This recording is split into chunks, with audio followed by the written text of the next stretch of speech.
Si estás harto que todo el mundo cite la frase de Nietzsche, no hay hechos, solo interpretaciones, sin contexto, quédate porque en este video paso contexto.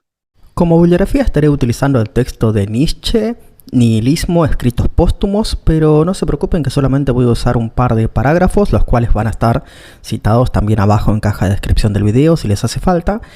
Y quédense hasta el final porque ahí va a aparecer explicada la más famosa frase de todos los tiempos de Friedrich Nietzsche. Así que comencemos. Obviamente el contenido es tratar de dar un poco de contexto a esta afirmación, no hay hechos, solo interpretaciones, y vamos a repasar un poco los parágrafos. Comencemos. El 1.115 dice tal que así: el carácter interpretativo de todo acontecer. No hay ningún suceso en sí, lo que acontece es un grupo de fenómenos seleccionados y resumidos por un ser interpretador. Vamos, que no hay hechos o sucesos, sino lo que existe son un conjunto de fenómenos que son recolectados, seleccionados y interpretados por quien los está enunciando. Parágrafo 282. Interpretación, no explicación. No hay ningún estado de hecho, todo es fluido, inaprensable y huidizo. Lo más duradero todavía son nuestras opiniones. Proyectar sentido en la mayoría de los casos. Una nueva interpretación sobre una vieja interpretación devenida incomprensible, pero que ahora es tan solo un signo. Vamos, de lo que está hablando. De que a la interpretación original le suceden otras y otras y otras hasta volverse completamente incomprensibles, y lo que hay son interpretaciones, mera proyección de opiniones. Parágrafo 283. Atraer y repeler. En un sentido puramente mecánico es una completa ficción, una mera palabra. No podemos representarnos un atraer sin una intención, la voluntad de apoderarse de una cosa o de oponerse contra su poder y repelerla. Eso sí lo comprendemos, y sería una interpretación que podríamos usar. Brevemente, la necesidad psicológica de una creencia en la causalidad estriba en la irrepresentabilidad de un acontecer sin intención. Pero todo ello, naturalmente, no se dice nada sobre verdad o falsedad, la justificación de tal creencia. La creencia en causa cae con la creencia en tele, contra Spinoza y el causalismo.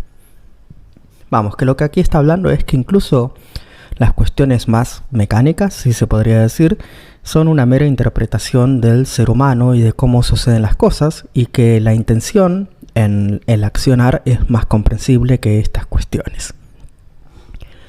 Parágrafo 286. ¿Qué es lo que únicamente puede ser conocimiento? Interpretación, no explicación.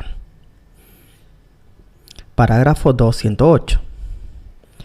Impregna mis escritos que el valor del mundo reside en nuestra interpretación, que quizás en alguna parte son posibles todavía otras interpretaciones más que las meramente humanas. Que las interpretaciones tradicionales son apreciaciones perspectivistas, gracias a las cuales podemos mantenernos con vida, es decir, con voluntad de poder, de crecimiento de poder, que toda elevación del hombre comporta la superación de interpretaciones más limitadas, que todo esfuerzo conseguido, toda extensión de poder, abre nuevas perspectivas y significa caer en nuevos horizontes. Vamos, que lo que está hablando de que lo que es el mundo es una valoración nuestra. Las interpretaciones tradicionales son perspectivas, son puntos de vista, mediante la cual expresamos nuestra voluntad de poder. Pero si queremos más poder y abrir nuestra mente a nuevas interpretaciones que no sean tan limitadas, obviamente eso incluiría abrirnos a nuevos horizontes. Parágrafo 209. El sinsentido del acontecer. Tal creencia es la consecuencia del descubrimiento de la falsedad de las interpretaciones tradicionales. Es una generalización del desánimo y de la debilidad. No es ninguna creencia necesaria. Inmodestia de la humanidad. Allí donde no ve sentido, lo niega. Vamos, obviamente acerca de la falsedad de la forma tradicional de interpretar el mundo. Parágrafo 250. Brevemente, también la esencia de una cosa es tan solo una opinión sobre esa cosa. O más bien el eso vale es el auténtico eso es, el único eso es. Vamos, que aquí está hablando acerca de que las interpretaciones se disputan, se oponen, se imponen a los demás mediante el poder, y que definir una cosa o su esencia es también decir esta es la interpretación que tiene valor, esta es la veraz o la verdadera. Parágrafo 251. No debemos preguntarnos quién interpreta, pues, al contrario, el interpretar mismo como una forma de voluntad de poder tiene existencia, pero no como un ser, sino como un proceso, un devenir, como una afección.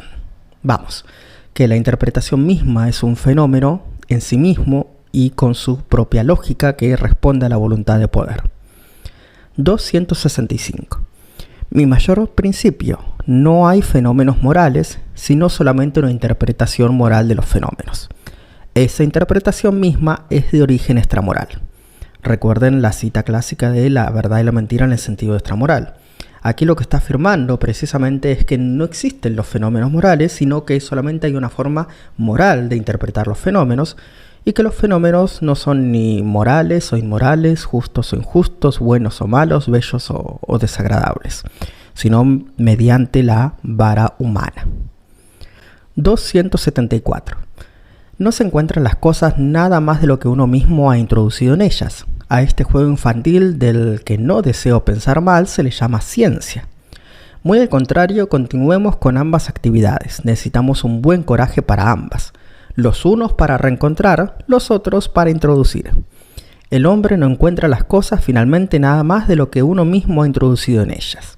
El reencontrar se llama ciencia, el introducir se llama arte, religión, amor, orgullo. Vamos, recordarán esta cita clásica que dice: el científico es aquel que, habiendo escondido una cosa, se sorprende o dice voilà o eureka al encontrarla allí donde la ha escondido. Y que precisamente esconderla o introducirla es crear arte, religión, amor, orgullos, nuevos valores. 290. ¿Qué significa entonces la valoración misma?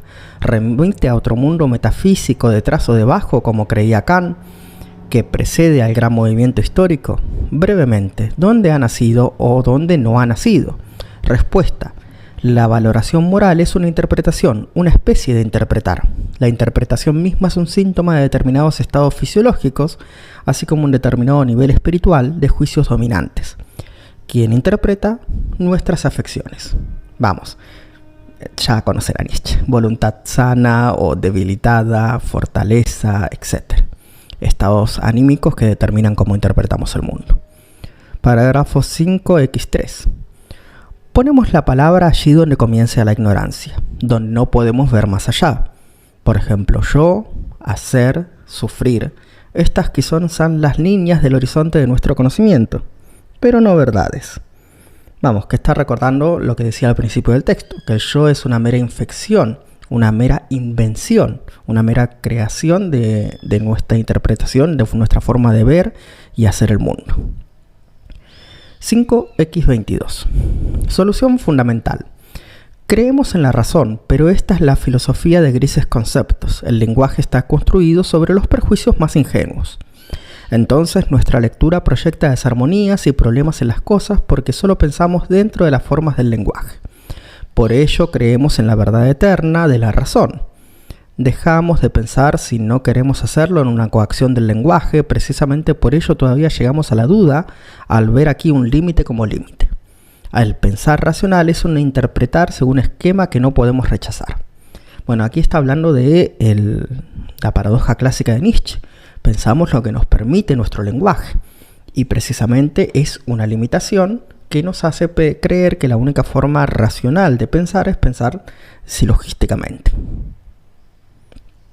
5x33. Y para finalizar, el pueblo exige de un filósofo que no mienta, pues cree que los veraces reconocen la verdad.